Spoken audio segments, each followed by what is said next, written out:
Rentable, fiable, innovant. Avec eux, ça risque de fluctuer. Mais soyez rassurés, vous serez en croissance sur le marché. Francis Gosselin, Philippe Richard Bertrand. L'économie, c'est sérieux. Mais prends pas ça pour du cash. Bienvenue à cet nouvel épisode de Prends pas ça pour du cash. Alors, dans l'actualité, Francis, cette semaine, qu'est-ce qui a retenu ton attention? Plein d'affaires, mais il y a quand même eu une journée, mercredi, le 21 février, qui était une journée assez spéciale. C'était mon anniversaire. Ah. Mais blague à part, beaucoup de chroniqueurs, journalistes et comme CNBC a carrément dédié sa journée entière au fait que mercredi à 17h, il y avait ce qu'on appelle en bon français le earnings call, l'appel des résultats de Nvidia, qui est une des 7 compagnies là, qui drive le S&P 500 aux États-Unis. Nvidia, qui est un manufacturier de microprocesseurs, de chips pour l'intelligence artificielle. Il y avait des paris, évidemment, de part et d'autre. Pendant cette journée-là, le prix de l'action a diminué. Hein. Les gens pensaient que peut-être Nvidia n'allait pas rencontrer ses objectifs très ambitieux. Rappelons là, que de fil en aiguille, Nvidia est parti d'une compagnie qui valait 100 milliards à une compagnie qui vaut pas loin de 2 trillions de dollars aujourd'hui, Phil. Et donc, les résultats sont sortis. Là, c'était comme roulement de tambour. Moi, je rafraîchissais mon écran là, à toutes les 2 minutes. Et donc, l'entreprise avait dit qu'ils allaient faire 20 milliards de dollars dans le quatrième trimestre, de l'année 2023. Ils ont fait 22 milliards, donc 2 milliards de plus, ce qui sonne, tu sais, ça sonne pas grand-chose ou beaucoup selon ton point de vue, mais c'est genre 10% de plus qu'un objectif de croissance qui était complètement hallucinant par rapport à l'année précédente. Et ce qui est surtout surprenant, Phil, c'est que l'année dernière, à pareille date, ils avaient fait 1,4 milliard de profits, ce qui est comme quand même correct. Mais cette année, sur 22,1 milliards de revenus, ils ont fait 12,29 milliards de profits. C'est plus de 50% de marge nette, là, la ligne d'en bas, en bas. Net. Il reste les impôts à payer. Biden va être content. Ça va peut-être changer le... mais tu sais, les revenus doivent être en Irlande. Tu sais, ils sont bonnes, les compagnies américaines. Mais je suis sûr qu'ils payent un petit peu d'impôts quand même quand t'es rendu là. Fait que bref, c'était une nouvelle économique là, quand même marquante. Puis plusieurs disaient que cette annonce-là d'aujourd'hui, là, cette entreprise-là qui est un peu chouchou, qui vient un peu de nulle part, ça allait comme donner un peu le ton pour les prochains trimestres en bourse. Donc, s'ils ont raison, on peut peut-être penser que ça s'en va dans la bonne direction. Les propriétaires de Trianni, tu sais, j'ai comme l'impression que on en parle depuis avant Noël.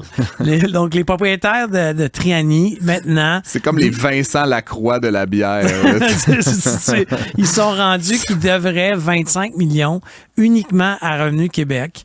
On parle de TVQ. OK, et TPS TVQ qui n'aurait pas été versé. Des taxes? Oui, c'est des taxes. Okay, mais fais un calcul avec moi, Phil. Moi, ce que je comprends de cette business-là, parce qu'ils ont plusieurs entreprises, ils avaient un brasseur Transbrou qui doivent plein d'argent. D'ailleurs, notre ami Paul là, de la chimiste qu'on a eu.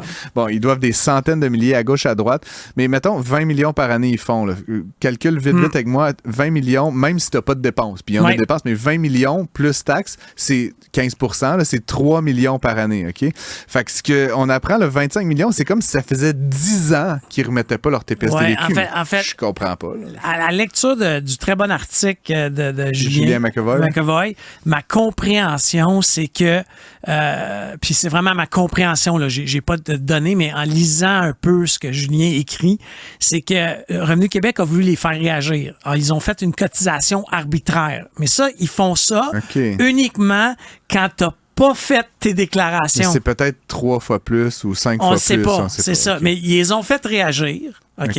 Et c'est pour ça qu'ils se battent en ce moment dans les médias en disant non, on n'a pas été déclaré coupable. Non, on t'a pas accusé que tu étais coupable. On a juste dit pour que Revenu Québec te signifie des cotisations arbitraires de 25 millions, c'est que tu n'as pas déclaré. Non, c'est ça, mais tu as arrêté de faire tes déclarations dans plusieurs entreprises.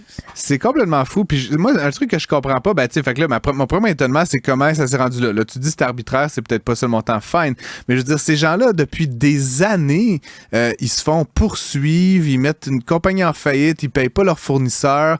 Ça sonne comme une séquence. Ils flippent les articles dans les actifs dans une compagnie publique. Mais ça sonne comme une série d'arnaques, tu comprends? Puis Vincent Lacroix, c'était une blague, là, mais je veux dire, ça sonne comme une grosse pyramide de Ponzi qui finit pas de s'effondrer. Comme, qui sont ces gens-là? Non, mais la Caisse de dépôt avait quand même mis à l'époque de l'argent. Ils ont été repayés. Glutenberg. Ouais, mais ils ont été repayés par Triani. Ils n'ont pas mis d'argent dans Triani.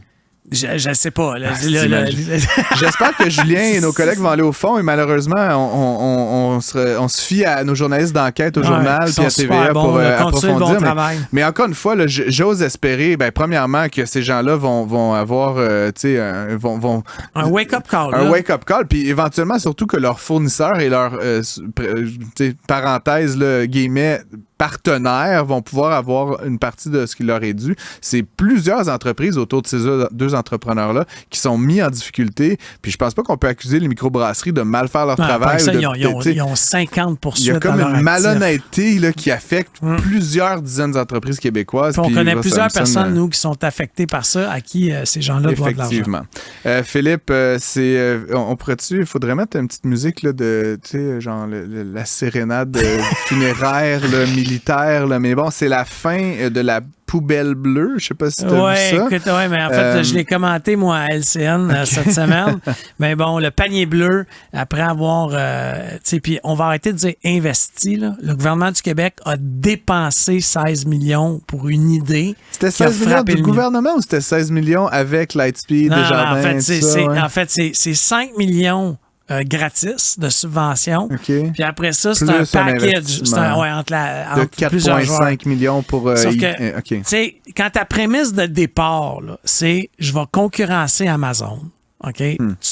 Faut que tu te poses des questions. Puis que ton budget d'opération... faut que tu ailles le chercher chez n'importe quel investisseur, mais à coût d'1 million. Tu sais, dire, je suis rendu à l'étape 2. Honnêtement, ça ne pouvait pas fonctionner. Puis tu nous as fait l'essai, j'ai fait l'essai. Moi, j'ai commandé des systèmes. Des fois, je recevais de 3 transporteurs différents. Honnêtement, c'était... Avec 3 frais d'expédition. 3 frais d'expédition. C'était catastrophique. Mais là, il semblerait que les actionnaires vont communément tirer la plug, ce qui veut dire qu'ils ont arrêté de mettre de l'argent. Il y a 25 personnes qui vont perdre leur emploi. Ça, c'est dommage. Mais ils vont se retrouver un job. Ils ont quand même choisi d'aller travailler au panier bleu, ces gens-là. Je sais pas, mais en signant le contrat, ils devaient se douter qu'il y avait quelque chose. Quelque chose de bizarre. Puis tu sais, après, je veux juste finir là-dessus, Phil, mais comme bon, le gouvernement a perdu peut-être 10 millions, 15 millions, je sais pas, mais tu sais, c'est plate, puis c'est fâchant, mais tu sais, 7 milliards pour Nordvolt, 15 millions. Je comprends. Puis bon, Nordvolt, on souhaite que ça finisse pas en panier bleu, là, d'ailleurs, tu sais, j'ai été critique, mais on pense quand même qu'il y a un certain potentiel là qu'il n'y a jamais eu dans le panier bleu. Tu sais, Lightspeed, valorisation boursière de 2,7 milliards de dollars. Desjardins, tu sais, je pense que le monde qui ont perdu de l'argent là-dedans, là, ils vont pas perdre du sommeil.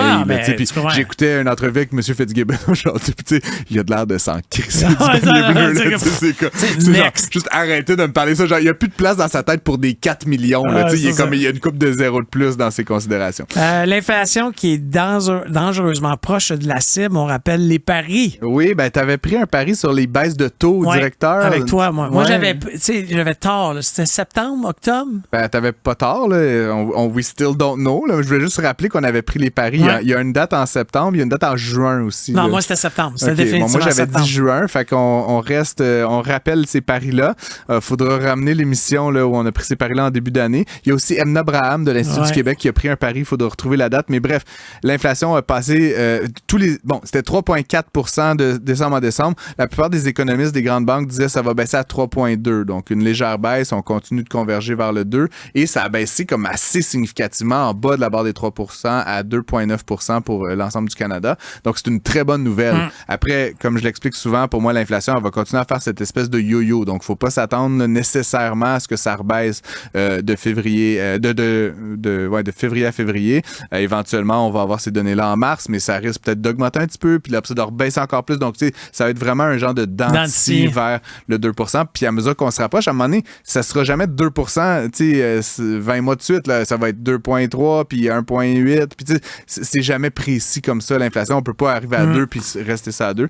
Mais ça pose quand même la question de quand le taux va baisser. Dur de faire l'électrification des transports une priorité au Québec, malgré toutes les subventions que ces compagnies ont eues là. Taiga Motors qui a annoncé qu'il licenciait de façon collective 8% de leurs effectifs. De son effectif. Bon, c'est une entreprise qui a été hautement subventionnée, comme plusieurs. 15 millions. Encore une fois, je veux relativiser, Phil, c'est pas des gros montants à l'échelle du budget du Québec. Je comprends. Puis Taiga, en tout cas dans mon cœur, c'est une belle compagnie. Ils ont de la misère, clairement. Là, c'est 30 personnes qui perdent leur emploi, le 8% que tu évoques.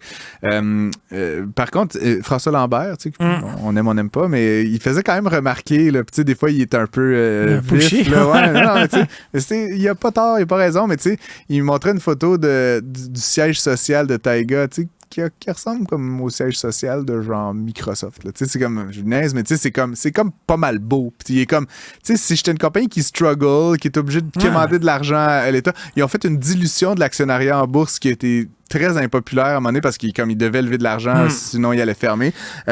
Et là, il se dote d'un siège social comme Shiny, Bright, là, un petit peu... Non, mais t'as un paquet de compagnies qui a fait cette erreur-là. Aldo, là, avant de faire faillite, il s'était construit un siège social digne des pharaons.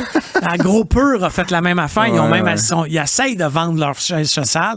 Alors, bon, gardez-vous une petite gêne dans vos sièges sociaux. On enchaîne, puis peut-être on finit là-dessus, Phil, si tu veux bien, mais il y a quand même cette nouvelle qui va continuer de faire jaser pas mal en matière d'économie et de finances, qui est le stade olympique. Oui.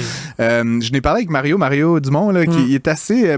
apparemment, le stade est construit d'une certaine façon, là, du béton pré-contraint, puis ça rend ça bien difficile à défaire, right? Fait que le chiffre des 2 milliards de dollars pour défaire le stade là, qui a été avancé pour justifier qu'on en investisse... Encore une fois, il n'y a pas vraiment d'études qui justifie il y en a une qui date d'il y a 20 ans. Là, en tout cas. Et donc là, on a investi 1 milliard de dollars pour refaire l'anneau puis le toit. Puis là, ce qu'on apprenait ces derniers jours, c'est qu'en fait, là, c'est juste le toit puis l'anneau. Là, les toilettes, les bancs, l'intérieur. Fait que là, il y a comme probablement 2, 3, 400, 500 millions de dollars additionnels. Puis là, tout ça, genre, je te garie, c'est comme les cônes oranges à Montréal. Quand on va avoir fini tout, il va falloir refaire le toit. C'est ça. Et donc, c'est un peu triste. T'as un paquet de locataires qu'il va falloir déloger.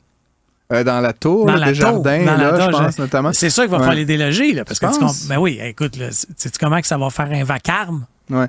Moi, je sais pas, je comprends les gens qui trouvent que c'est beau, là, puis le mât penché, là, puis c'est le symbole de Montréal, mais j'avais envie ouais, mais fais n'importe quoi.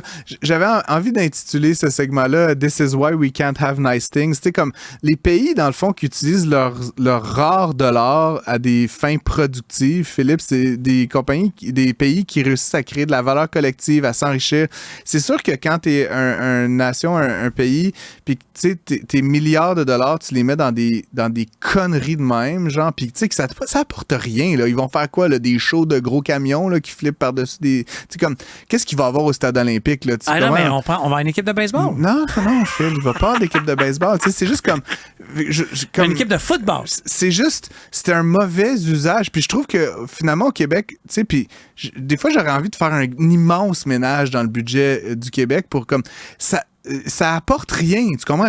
Il y a des profs, il y a la santé. Ça, on peut poser des questions, mais tu sais, ça, c'est comme pas mal critique. Mais le stade, on s'entend-tu que c'est hautement facultatif comme investissement? C'est juste, à un moment donné, je trouve qu'on s'appauvrit collectivement quand on investit dans des actifs qui ne font... C'est comme acheter un char neuf à chaque année, tu comprends? C'est sûr que c'est gling-gling, mais à la fin, c'est pas comme ça que les riches deviennent riches. C'est pas comme ça que les nations créent de la valeur collective. C'est juste une façon de dilapider ton argent dans des espèces de pseudo-symboles. Puis honnêtement, là, comme je suis un peu tanné d'entendre parler du stade olympique. Honnêtement, ça fait 50 ans qu'on le paye, puis puis mes enfants, ils vont le payer, ce foutu honnêtement, le gouvernement il est pas si beau que ça. Le gouvernement du Québec n'est pas un bon gestionnaire de projet. Non, mais aucun gouvernement ne l'est vraiment. Je suis d'accord, juste mais qu'il y a un rappelle-toi que c'est supposé coûter 2 milliards. De démolir. Non, mais le projet, là, 870 millions plus les toilettes. Les toilettes, l'intérieur. Les sièges. Faisons un chiffron 1,5. Ouais. Et on est le 21 février 2024. Rappelons-nous de ça. J'ai bien hâte de voir dans 10 ans combien la vraie réfection va avoir coûté. À suivre. Si le temps, c'est de l'argent, il faut l'investir là où il y a de la valeur. Vous écoutez Prends pas ça pour du cash.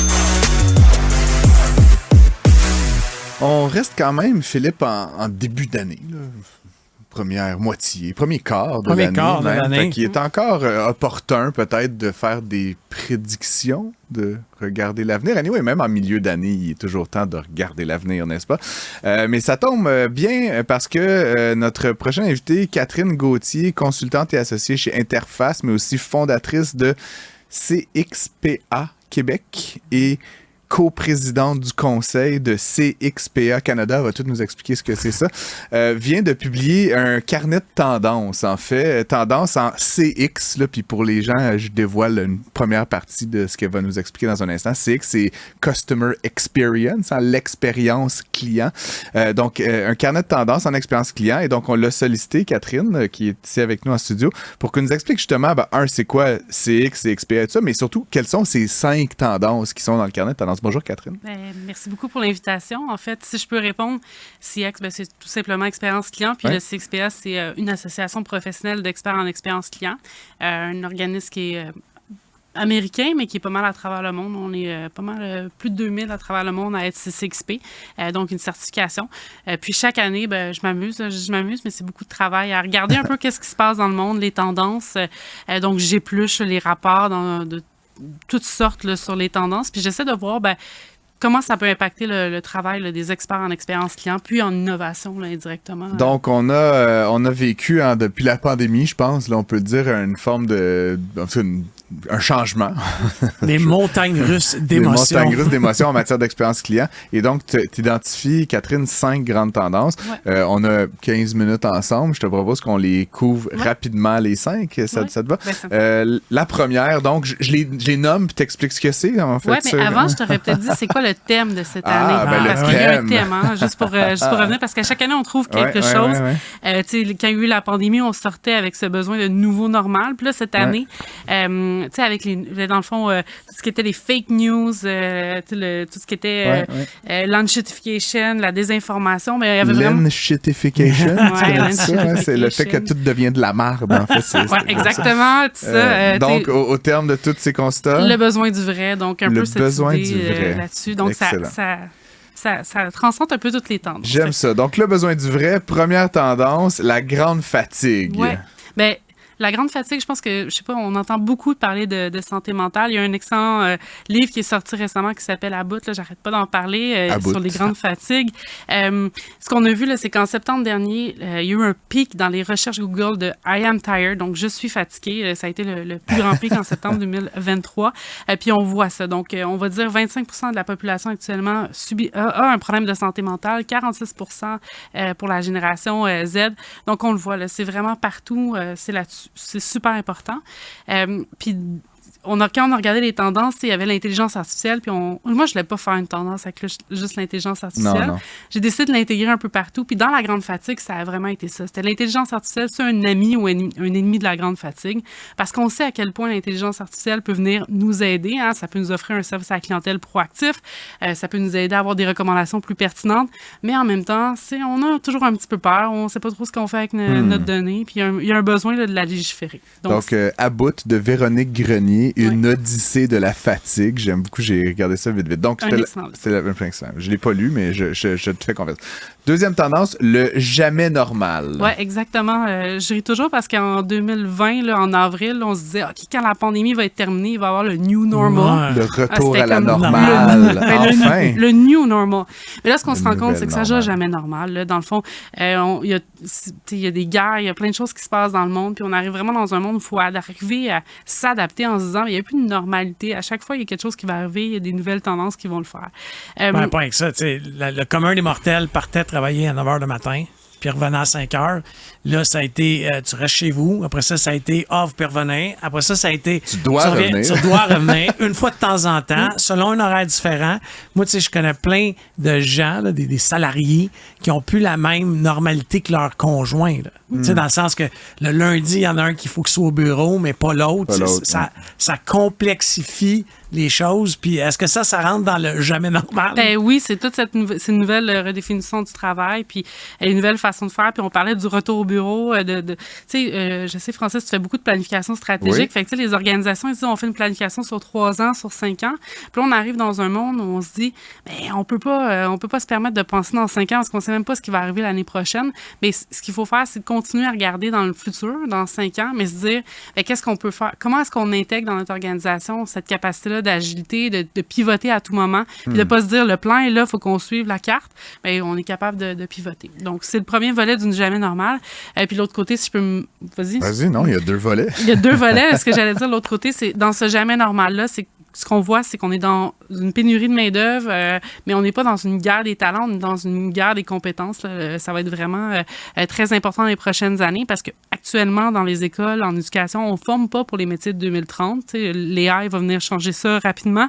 Donc, il y a des nouvelles compétences. Donc, ça va vraiment demander aux organisations de plutôt s'attendre à embaucher des gens qui sont formés, de développer comment je pourrais dire, des compétences de leurs travailleurs sur le terrain. Moi, je disais souvent, mais j'ai 2 jeunes enfants, mais je dis, le métier que vous allez exercer n'existe pas. Non, exact. Fait que c'est des skills, c'est des soft skills. Et il y a des métiers qui existent qui vont clairement disparaître. Là, puis je regardais là, une liste là, qui a été publiée sur TVA. Puis je souhaite pas de mal à personne, Phil, tu le sais bien, mais honnêtement, le caissier de banque, là, je veux bien, mais moi, je ne retire que... Moi, je m'ennuie de mon livret. Ouais, pas moi, mais inversement, je n'ai que de la frustration quand je vais dans un point de vente ou une succursale ou une caisse parce que finalement, j'attends, c'est compliqué. Fait que ces métiers-là, c'est pas... Je suis d'accord avec toi. Fait qu'il y a des trucs comme ça, même dans la vente au détail. Là, en tout cas, bref, on continue. On a peu de temps. 3e tendance, le bal masqué des données. Le bal démasqué des données. Démasqué. Le démasqué est important. Puis c'est exactement ça. C'est parce que ce qui est arrivé, c'est qu'on... Je sais pas si vous êtes au fil ou c'est juste pour les initiés du commerce électronique puis du digital. Mais l'année passée, il y a eu la fin des cookies, donc les témoins. Donc maintenant, c'est pour ça qu'on a 50 notifications quand on va sur un site web. Voulez-vous accepter les cookies, refuser ou quoi que ce soit? Insupportable. On ne sait pas. Oui, puis la statistique que nous, on a, là, interne dans mon bureau, c'est que 80% des gens disent oui. Il n'est même pas tout. Oui. C'est juste pour passer cet écran-là. J'aurais envie de dire, là, dans une veine d'enshitification, la tendance que tout devient de la merde.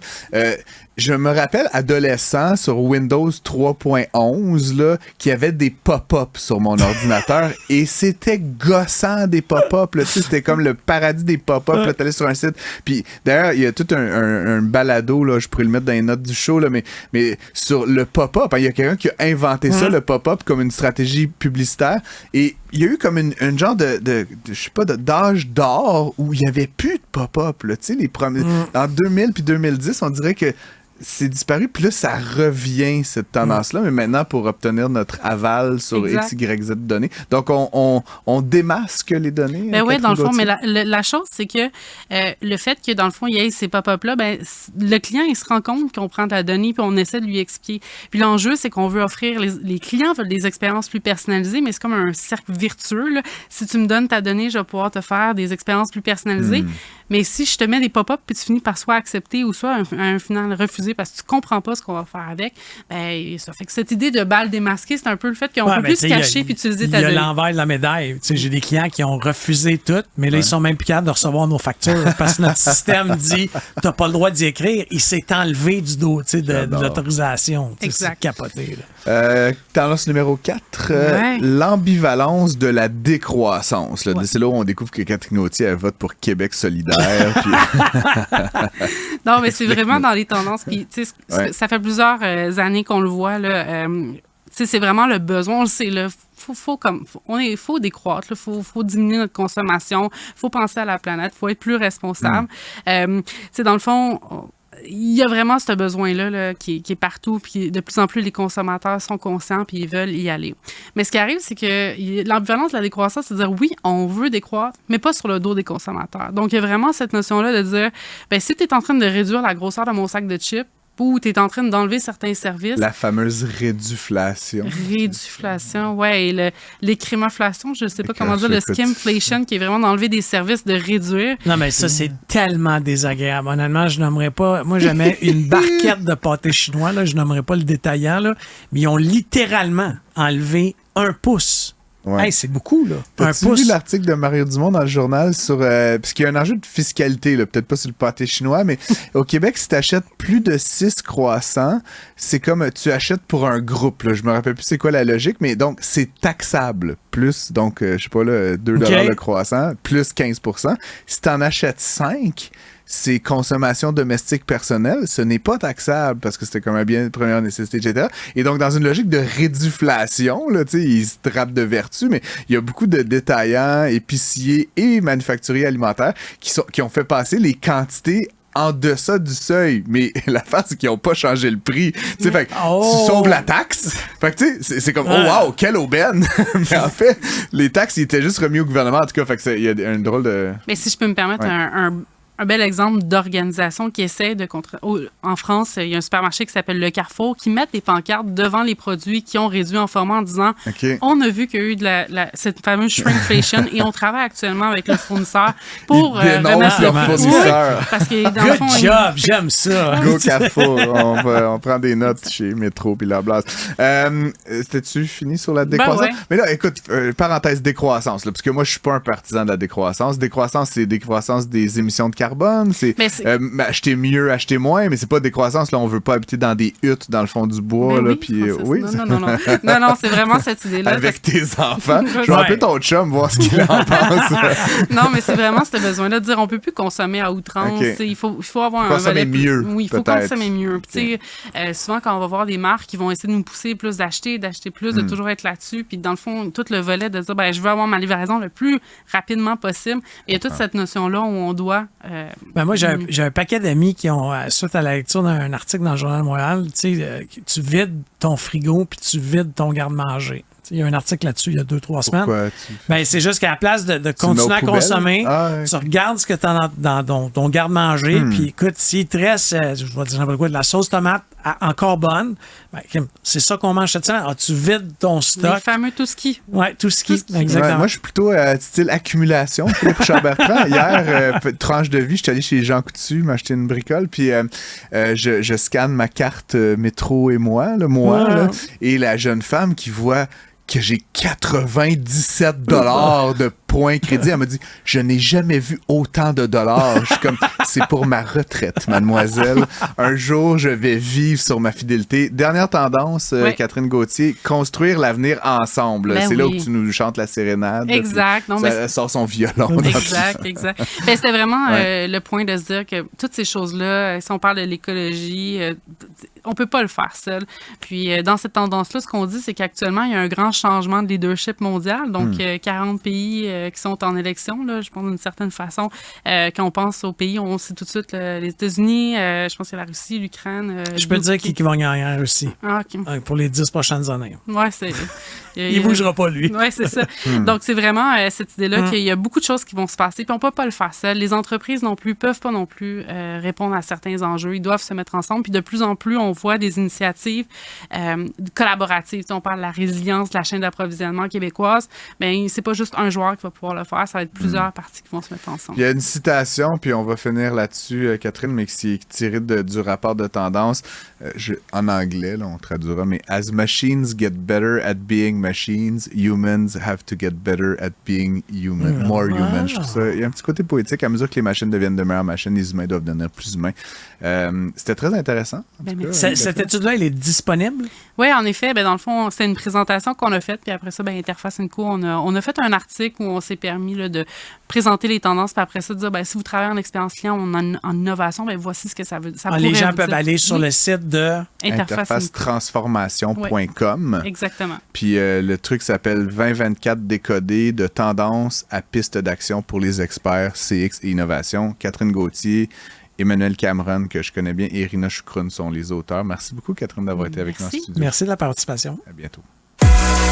Francis Gosselin et Philippe Richard-Bertrand.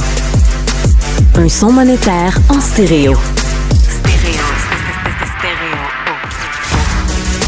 Prends pas ça pour du cash. On vit toute une révolution dans le marché du travail. Philippe Richard Bertrand, les gens n'ont plus envie de travailler. Non, c'est pas vrai.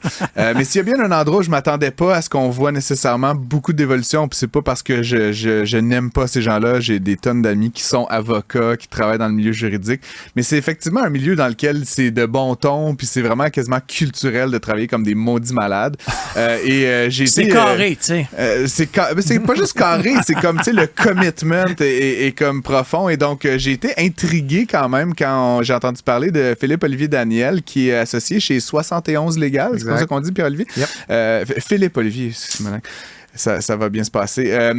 Donc, qui est avec nous, et parce que vous avez, chez 71 Légal, donc commencé à expérimenter puis mis en place la semaine de 4 jours. Puis là, donc, corrige-moi si je me trompe, c'est pas la norme au Québec, pas ta connaissance.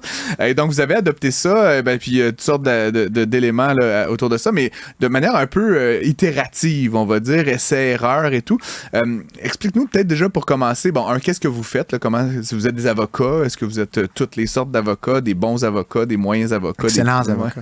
Excellents avocats. Un gradué de la Harvard Law School. J'ai fait juste un été. J'ai fait le summer school. Quand même. Mais bon, explique-nous, c'était quoi l'état d'esprit, le mindset dans lequel vous avez décidé de commencer à expérimenter avec ça puis qui vous emmène aujourd'hui là, à cette semaine de 4 jours? On a commencé, on se disait, on voyait ça dans le... Il y avait comme une grosse étude en Angleterre, je sais pas si vous vous rappelez, là, comme 2021, là, il y a plusieurs entreprises qui ont signé up. Genre Microsoft, ça se peut-tu? Là? Il avait réduit les heures puis il était plus productif. Non, c'était une étude vraiment... je me rappelle pas exactement du nom, mais je pourrais t'envoyer le lien. Là, c'était dans le Financial Times. C'était un gros endeavor avec comme genre 600 entreprises qui l'essayaient. Puis c'était toutes des entreprises, maintenant il y avait Unilever là-dedans. Des grosses. Là. Des grosses pointures qui s'essayaient avec ça puis qui se donnaient 6 mois pour ramasser du data puis l'essayer. Puis nous, ça nous a inspirés. On s'est dit... Hey, on pourrait l'essayer, là, c'est dans l'air du temps.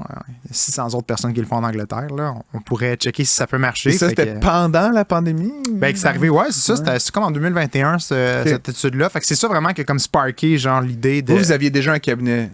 Oui, exactement. Nous, on était un tout petit cabinet de droit des affaires, droit du travail. Vous n'avez pas comme parti ça de même, là, hey, on va partir un cabinet 4 jours par semaine. Là. C'était comme vous avez parti une pratique de droit. Au début, on était normal. Ouais. La pandémie est survenue, puis en lisant tout ça, vous êtes dit why not pour nous là, tu sais, c'était pas juste en lisant ça, c'était aussi qu'on se disait qu'on voulait avoir un équilibre de qualité de vie là. Puis on commençait à sentir l'importance, on se disait tu sais, if not now then when. Ouais, je comprends. Puis on a commencé à s'intéresser à ça, puis on s'est dit hey, on pourrait l'essayer puis voir si ça marche. Puis est-ce que ça peut être aussi, parce que, tu sais, encore une fois, là, quand on pense à des cabinets d'avocats, tu sais, avec les suits de ce monde, là, les mini-séries, tu sais, c'est tout, tu travailles, c'est 18 heures par jour, faut que tu sois là.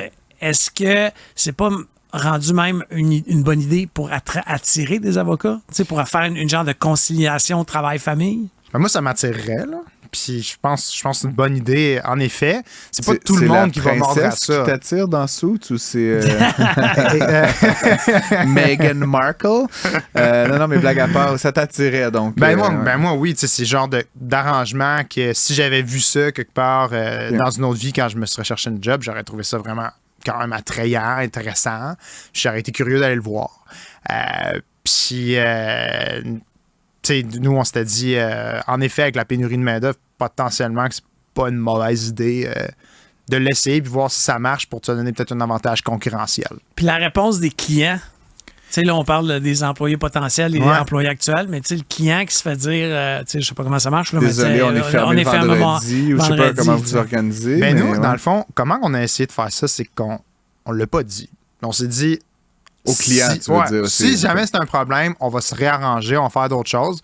On va l'essayer sans nécessairement l'annoncer, puis on va voir. Puis c'est sûr que, tu sais, nous, s'il y a une urgence, un lundi, on est sur le gun. Là, mais c'est très rare quand même, parce qu'on est, on n'est pas dans de la méga gestion de crise. On est un cabinet de droit des affaires puis de droit du travail. Ça arrive, des gestions de crise, mais c'est pas toujours là. C'est quand même prévisible. Tu n'as pas une injonction qui va arriver à matin. L'exception de l'exception de l'exception de l'exception. Tu veux pas tout faire ton business model autour de ça. Fait que, vu qu'on avait de la prévisibilité, on s'est dit, essayons. Puis ça n'a jamais vraiment été un problème. Il n'y a pas de clients qui se sont plaints de ça. En fait, il n'y a pas un client qui nous attend tous les lundis pour nous envoyer un courriel pour nous timer notre temps de réponse. À 8h15. C'est ça. Ils nous écrivent quand ça donne, puis les statistiques sont que d'un fois, ça tombe d'autres jours que le lundi, pas mal souvent. Je comprends. Ouais. Comme je le disais en introduction, pour moi, ça va quand même, puis c'est pas, encore une fois, un jugement, mais ça va quasiment à l'encontre de tout ce que j'ai jamais vu dans le milieu juridique. Puis, j'ai des amis dans les grands cabinets. Puis, ma question est la suivante. J'ai l'impression que dans ce milieu-là, que tu connais mieux que moi, tu as aussi plus d'amis que moi, certainement, qui ont fait... Les quelques-uns. Ouais. C'était comme dédier 100% de ta vie, là, genre 80 heures par semaine, genre minimum, là, puis des heures facturables à plus n'en finir. C'était le critère qui permettait de séparer le grain de l'ivraie. C'était ce qui permettait de prendre un jeune qui sortait de l'école, d'université, puis d'en faire un partner. Puis c'était comme 400...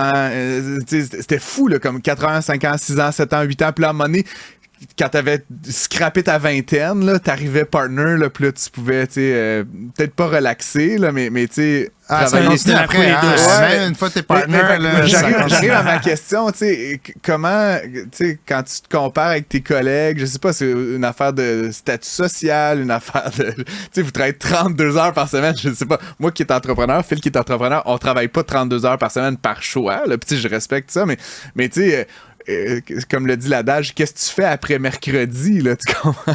Je comprends. Comment c'est dans la culture des avocats, me semble, d'être comme un peu workaholic. Mais je pense que le bon mot, c'est... ski, il y a dans les grands cabinets, il y a définitivement... Ben, pas partout, mais il y en a qui essayent vraiment de briser ce moule-là, qui essayent avec des succès mitigés d'un fois, mais c'est plus une culture qu'une nécessité, tu sais. Puis on se rend à un point où est-ce qu'on se pose plus de questions. Puis on l'a juste accepté que c'était la... Tu sais, comme tu disais, là, c'est un peu l'évidence qu'un avocat d'habitude travaille comme ça, mais tu sais, pourquoi? Je comprends, mais je te pose une autre question. Comment, donc, quand on travaille 32 heures, là, puis comme tu dis, là, vous êtes un peu on call, tout ça, mais mettons qu'on s'en tient là, à la norme édictée, comment qu'on évalue... si c'est pas par la totale dédication de sa vie entière, comment on évalue les bons et les moins bons? J'imagine que vous avez emprunté dans un registre ressources humaines d'autres paramètres d'évaluation de la compétence, je sais pas, des taux de facturation. Quand tu travailles 32 heures, t'en factures combien? Comment Mais c'est sûr que ton nombre d'heures facturées par tête est plus bas. Ben, que dans un cabinet où le monde travaille 80 heures par semaine. Ben, il l'est, c'est sûr. Il en facture 50 ou 55. Ben, ça dépend. Des fois, plus tu gagnes l'expérience, plus tu billes ce que tu travailles. Okay. Mais oui, c'est vrai que des fois, il y a comme des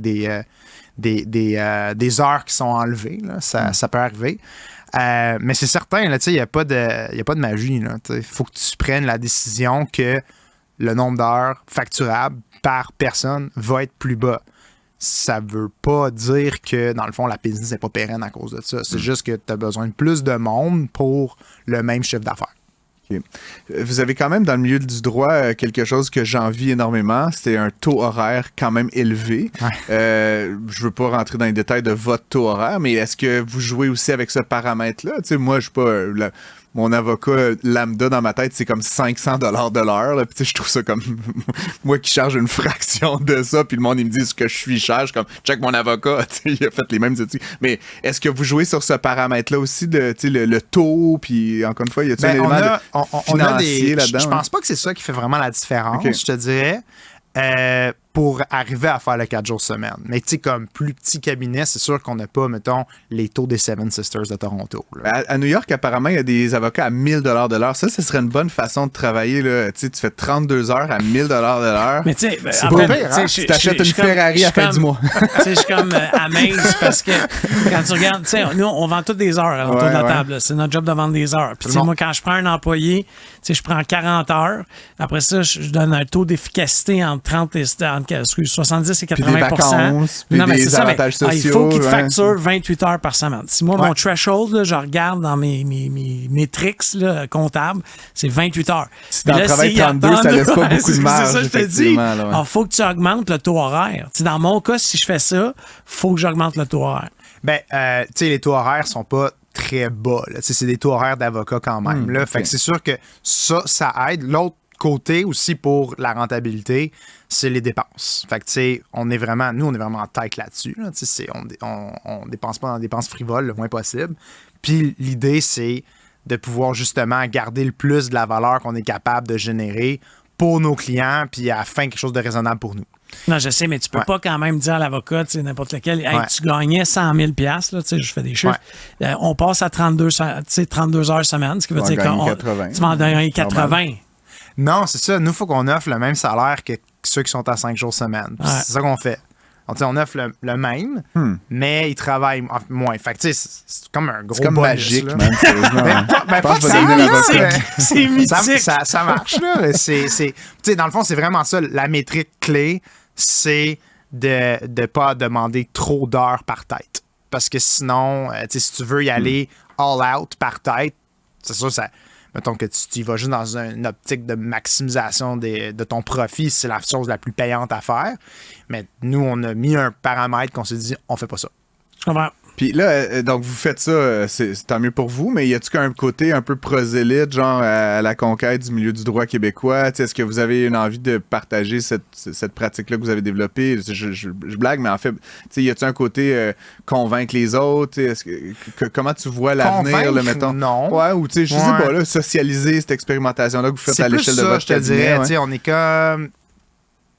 on en a déjà parlé avec du monde, avec des collègues, puis tout, puis nous ont, souvent le monde dit, vous devriez en parler, ça ferait du bien de voir comme une autre perspective. Puis au début, on voulait pas, mais comme plus on avançait, plus on devenait confiant dans notre... Parce qu'on gardait du data, puis on s'assurait que c'était bon pour le cabinet, puis que les choses continuaient de marcher.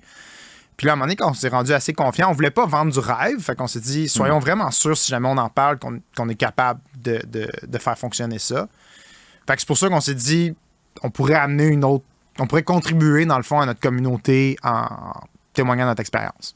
Puis vous le faites, donc? Puis je veux dire, là, vous êtes une dizaine de personnes, je crois? On est 6. 6? Ouais. Est-ce qu'il y a d'autres cabinets de petite, moyenne taille qui se tournent vers vous pour avoir des partages d'expérience, pour vous poser des questions? J'imagine à date, on a eu des commentaires, du monde qui trouvait ça vraiment intéressant. C'est des commentaires sur LinkedIn. J'ai pas eu comme de pas plus substantif que ça à date, mais je me dis potentiellement qu'à force d'en parler, ça va venir. Parce que tu cherches des bons consultants là, qui c'est pour ça que je suis là. En plus, la télé, la radio, c'est complètement accessoire. Je te poserais la question, bon là, vous êtes 6, etc. Si on te réinvite là, dans 10 ans, dans 20 ans, bon, ce qui est théorique, là, mais c'est quoi le plan? Est-ce que ça scale en bon français, une pratique comme la vôtre? Est-ce qu'un jour, vous serez 30 à 4 jours semaine? Ou est-ce que c'est confiné à quelque part à rester un cabinet boutique comme vous l'êtes actuellement? Ça pourrait monter. On n'a pas d'idée grandiose de devenir comme une chaîne ou une grosse boîte. Là. C'est pas notre objectif. Mais nous, dans le fond, comme tant qu'on a des clients satisfaits et des gens qui veulent faire affaire avec notre modèle d'affaires, si on est capable de pas dire non puis de trouver genre la main-d'œuvre pour nous aider à livrer, ben tant que c'est soutenable puis qu'on est capable de le faire puis aimer ça, on va continuer à le faire. Là. On n'est pas anti-croissance. Là.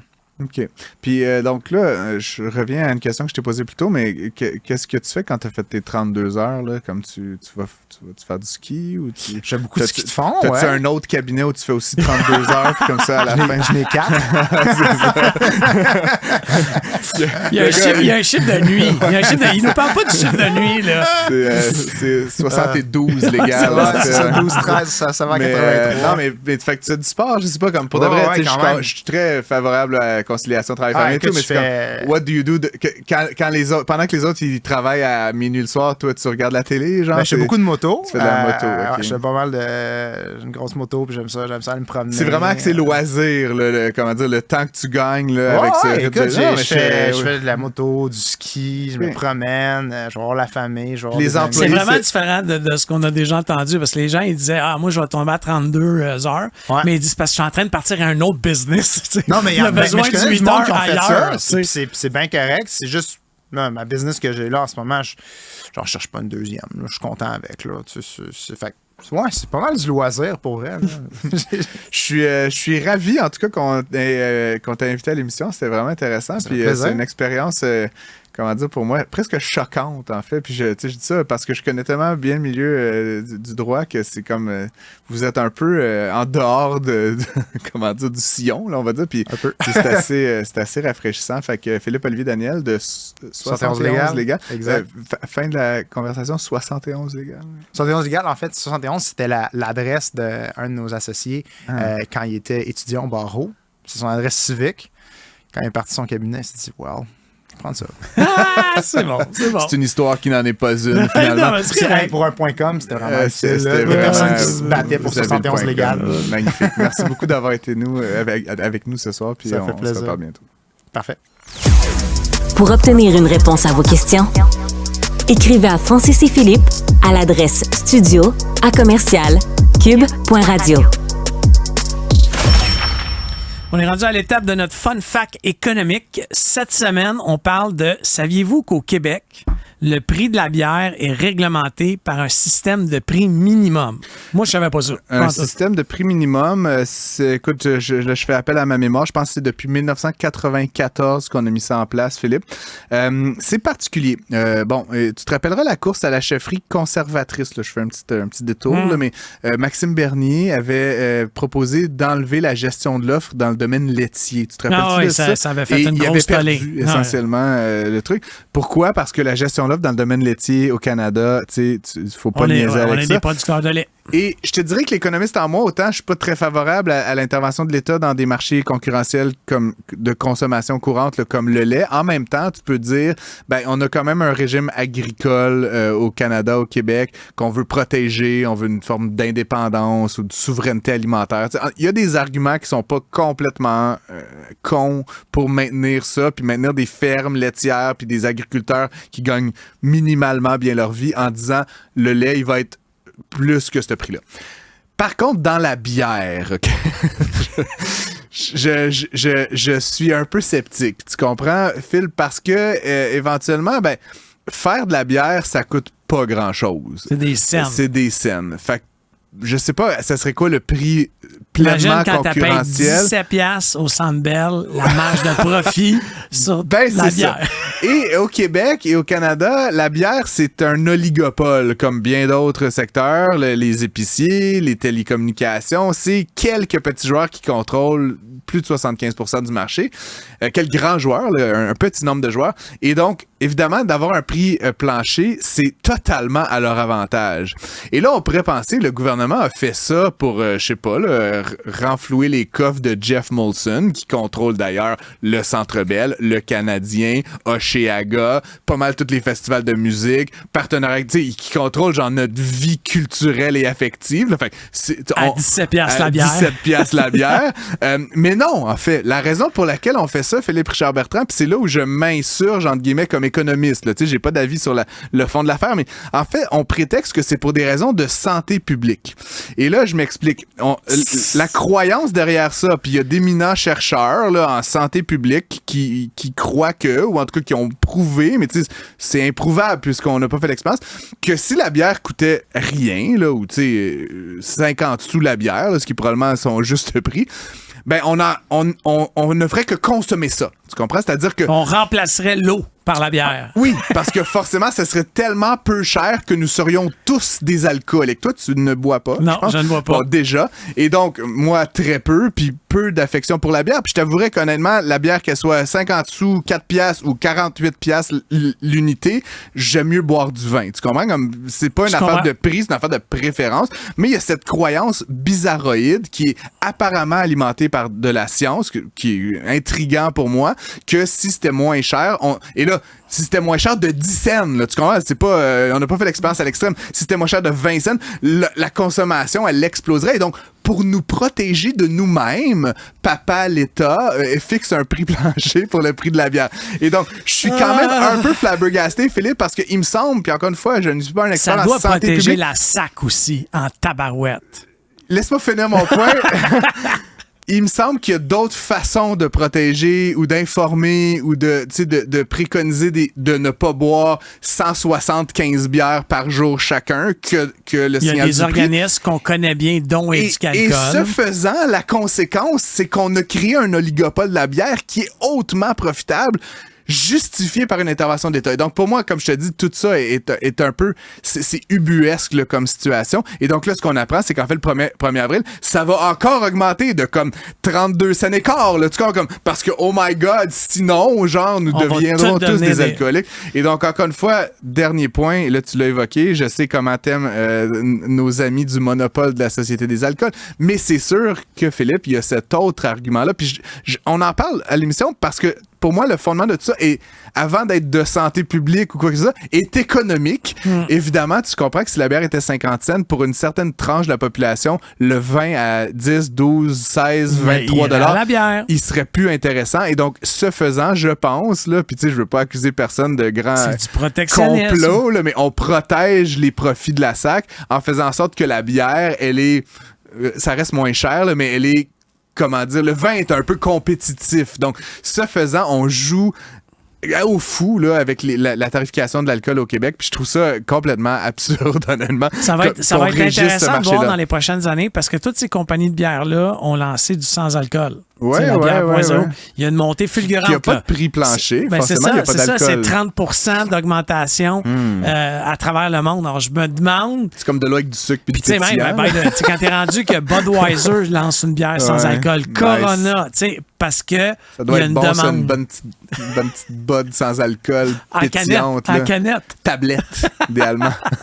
Merci d'être à l'écoute. Écrivez-nous, studio@cube.radio. Vous trouvez-nous sur les réseaux sociaux. Trouvez-nous sur les réseaux sociaux et puis un peu partout ailleurs aussi. Merci d'être avec nous, puis à très bientôt. À la semaine prochaine.